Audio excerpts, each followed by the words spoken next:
अच्छा, आज थोड़ी सी चर्चा माइंडफुलनेस शब्द की कर लेते हैं। संभवतः आपने सुना होगा माइंडफुलनेस। माइंडफुलनेस का मतलब क्या है?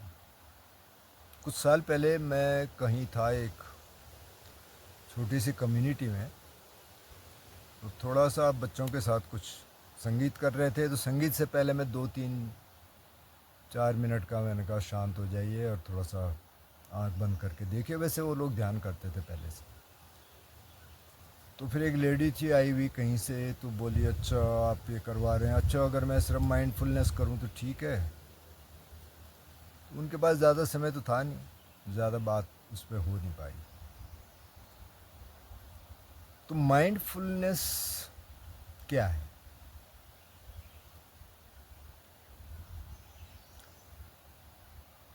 तो अगर माइंडफुलनेस का ओरिजिन देखें, पाली भाषा में बोला गया सती, सम्मा सती। सम्मा मतलब सम्यक, सम्यक मतलब सही।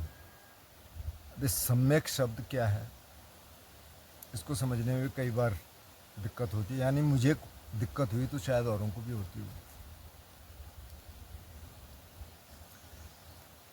जो सम्मा शब्द आया, अगर कोई संगीत के जानकार होंगे या थोड़ा बहुत जिनको सुनने का शौक़ होगा, कुछ को गाने का भी शौक़ होगा, बजाने का शौक़ होगा, संगीत में जो क्लासिकल म्यूज़िक की मैं बात कर रहा हूँ, शास्त्रीय संगीत की, चाहे वो कर्नाटक शैली है चाहे हिंदुस्तानी है, उसमें एक शब्द आता है सम। सम का क्या मतलब है?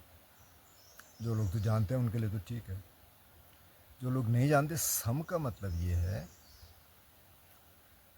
कि जहाँ से ताल शुरू होता है, जैसे माना 6 बीट का है, दादरा है, सिंपल ताल है, धा धी ना धा ती ना धा धी ना धा ती ना धा धी ना धा ती ना धा। ये धा सम है। इस धा से ही ताल शुरू होता है, इस धा पे ही ख़त्म होता है। इसको बोलते हैं सम। अब कोई सॉन्ग है माना जो 6 मात्रे की ताल में है, या 8 मात्रे का कैरवा है, 16 मात्रे का 3 ताल है, 10 मात्रे का झपताल है, बहुत सारे ताल हैं। सम सबका पहली बीट सम है, लेकिन जो ख़त्म होता है वो भी सम पे होता है। तो इसका क्या मतलब हुआ? सम का मतलब हुआ कि आप बैलेंस में आ गए। ताल को भी यही कहा जाता है। नहीं तो कि गीत वाला कहीं भी चला जाएगा, ताल उसको वापस लेके आता है, तो भैया यहाँ आ जा, बैलेंस कर ले इसको। तो समता शब्द भी इसी से बना। समता का मतलब क्या है? समता का मतलब है कि ओवर रिएक्ट नहीं कर रहे आप एकदम बैलेंस में हैं।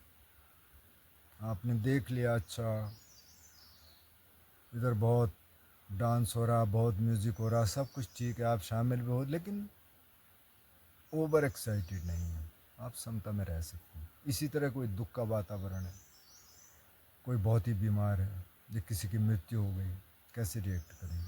समता में रह सकते हैं। दुख होगा लेकिन आप समता में रह सकते हैं। तो ये शब्द भी वहीं से आया। तो इसलिए हर जो अष्टांगिक मार्ग है, सम्मा उसके पहले है। सम्मा दिट्ठी, सम्मा संकल्पो। सिर्फ दिट्ठी नहीं कहा, सिर्फ दृष्टि नहीं कहा, न संकल्प का। सम्मा, सम्यक, असम्यक नहीं, सम्यक मतलब बैलेंस में। तो सम्मा सती। अब सती का क्या मतलब है? सती का अगर ट्रांसलेशन करेंगे संस्कृत में या हिंदी में, हिंदी में बहुत सारे शब्द संस्कृत के हैं, तो शब्द है स्मृति। स्मृति, अगर स्मृति को आम बोलचाल की हिंदी में बोलेंगे तो याददाश्त बोल सकते हैं। अब माइंडफुलनेस और याददाश्त का कोई मेल बन नहीं रहा है,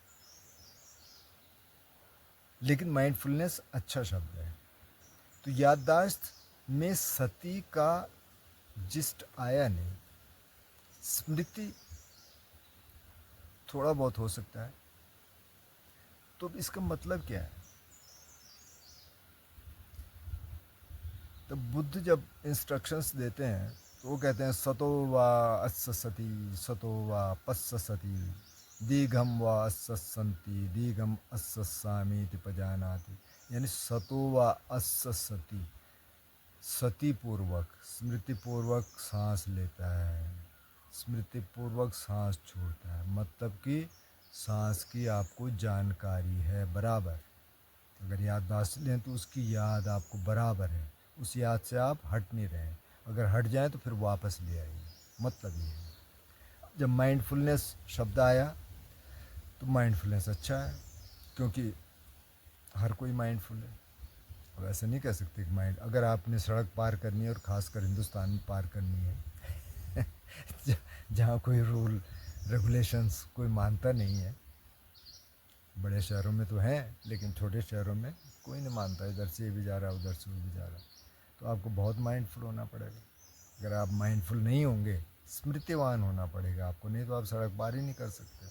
अब हम यहाँ से जाते हैं पहाड़ से नीचे तो कई बार दिक्कत होती है, ऋषिकेश में भी दिक्कत हो जाती है क्योंकि हमको आदत नहीं है, रोज़ के 2-4 दिन एडजस्ट करने में लगता है।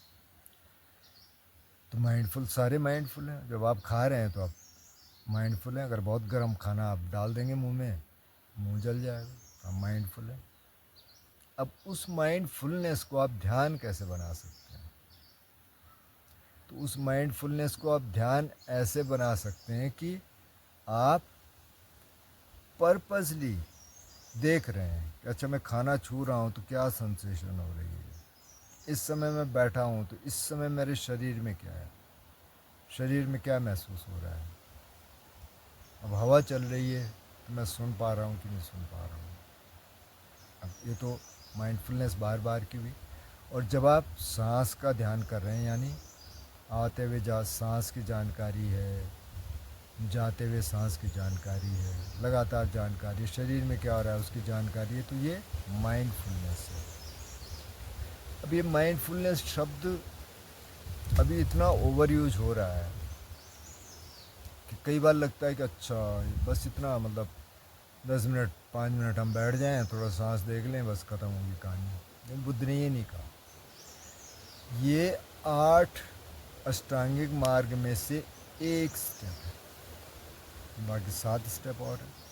अगर आप उन 7 स्टेप का पालन नहीं करेंगे तो माइंडफुलनेस पर्याप्त नहीं है। हालांकि अच्छा है, 10 मिनट आप सांस पे ध्यान कर लें या शरीर पे ध्यान कर लें या विचारों को देख लें या कहीं नेचर में बैठे हैं, जैसे अभी मैं बैठा हूँ, और आप कुछ भी ना करें, सिर्फ देख लें बस। ये भी देख लें कि मन में चल क्या रहा है, नेगेटिव थॉट तो नहीं चल रहे, नेगेटिव हैं तो उनको हटा दीजिए, पॉजिटिव ले आइए। ये भी माइंडफुलनेस है। और आजकल विदेशों में, खासकर अमेरिका में, एक माइंडफुलनेस मूवमेंट है जिसमें वो कहते हैं कि शील पालन करने की कोई ज़रूरत नहीं है, आप 5-7 मिनट 10 मिनट बैठ जाइए, थोड़ा सांस देख लीजिए, बस हो गया। तो खैर फ़ायदा तो उसका भी होगा, लेकिन बुद्ध ये नहीं कह रहे। बुद्ध तो शील से शुरू करते हैं, शील, उसके बाद समाधि पे जाते हैं और फिर प्रज्ञा प्रकट होगी, यानी विजडम आएगी इस सब से। तो अगर माइंडफुलनेस पे कुछ और प्रश्न होंगे तो आप कर सकते हैं, लेकिन मुझे लगा कि ये थोड़ा सा बताना ज़रूरी है कि माइंडफुलनेस है क्या, माइंडफुलनेस को उन्होंने इस रूप में प्रयोग किया है।